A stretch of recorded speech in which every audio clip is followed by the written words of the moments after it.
Yun mga master, pakita ko lamang sa inyo ang mga aquaman habang naglalatag ng pang-harvest sa bunuan ng baklad. Ayan o, hanggang ilalim yan mga master. Yan, tatlo sila dyan sa ilalim. Sasalikopin nila nung pang-harvest yung pinakang bunuan para maiangat yung mga isda na pumasok. Hinihila nila yan o, pero sa ilalim yan, sasalikopin nila yan,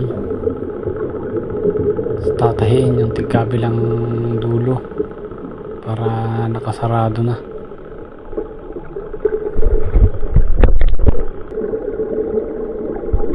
Yun o,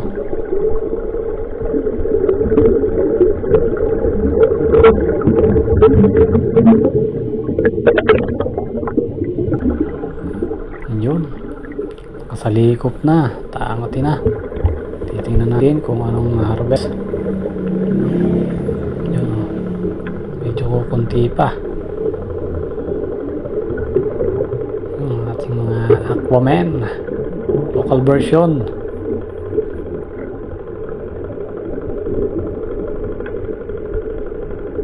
Kunti ang laman, kunti ang harvest.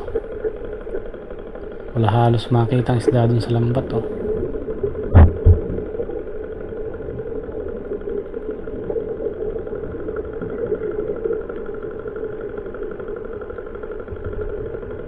Yun, pang ulam na.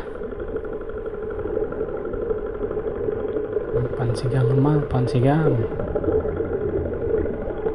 Yun o, nasa ilalim.